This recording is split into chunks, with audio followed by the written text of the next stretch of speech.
ഒരു റിലേറ്റഡ് ആയിട്ടുള്ള ഒരു കാര്യം സംസാരിക്കാൻ വേണ്ടിട്ടാണ്. ആരുമില്ലല്ലോ അടുത്തല്ലേ? ആരും എടുത്തില്ല.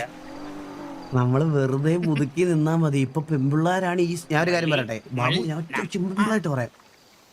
ഒരു കല്ലെടുത്ത് മേളിലോട്ട് എറിഞ്ഞ അത് വീഴുന്ന ഒരു പെങ്കൊച്ചിന്റെ തലയില ഈ സിറ്റിയിൽ.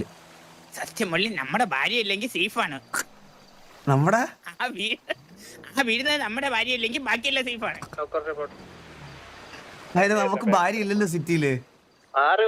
നമ്മുടെ ഭാര്യ നമ്മൾ എന്നും എപ്പോഴത്തെ സിംഗിൾ തന്നെ ആയിരിക്കണം. കമ്മിറ്റ് ചെയ്യരുത് ഇവിടെ ഞാൻ കമ്മിറ്റഡ് ആവുന്നില്ല. ഒരിക്കലും കമ്മിറ്റഡ് ആവുന്നില്ല. ഒരിക്കൽ എലിയ കമ്മിറ്റ് ചെയ്ത് ഓർമ്മ ഉണ്ടോ? അത് കമ്മിറ്റ്മെന്റിന്റെ പുറത്ത് കമ്മിറ്റ് ചെയ്തതല്ലേ? അതെ അതെ, ഈ പ്രായത്തിൽ ആരും കൊടുക്കാനില്ല ഒരു ജീവിതം. ഇല്ല, സത്യം. അതാ അവർക്കൊരു വിഷമാവുന്നുള്ള രീതിയിൽ ഞാൻ കമ്മിറ്റ് ചെയ്ത. പക്ഷെ ഇനി ഞാൻ ഇങ്ങനെ വഴുതി മാറി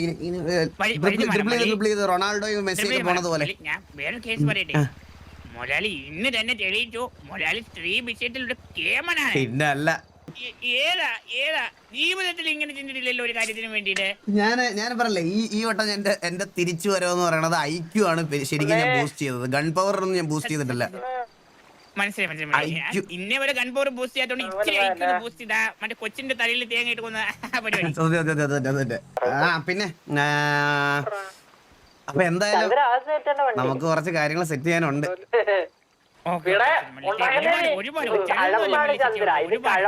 നീ കോഴിയുടെ കാര്യങ്ങളൊക്കെ വിട്ടിട്ട് വന്നേ.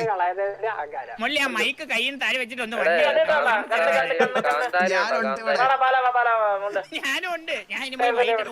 ഞാൻ ഒരു കാര്യം പറയാം ബാബു, വേറൊരു കാര്യം പറയാനിരിക്കുള്ളതെന്ന് പറഞ്ഞാൽ, ഇപ്പൊ നമ്മളൊരു ഡീല് വന്നു, നമ്മൾ കമ്മിറ്റഡ് ആവത്തില്ല. പക്ഷെ സൈഡിൽ കൂടെ നീ വലിക്കരുത്.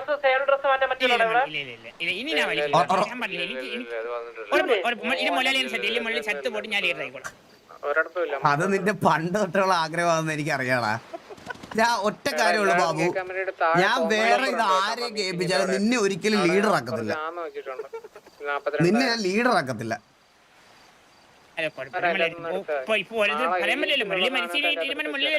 അല്ല, അത് ഞാൻ ഓൾറെഡി പറഞ്ഞു വേപ്പിച്ചു വെച്ചേക്കോ ഇപ്പോഴേ.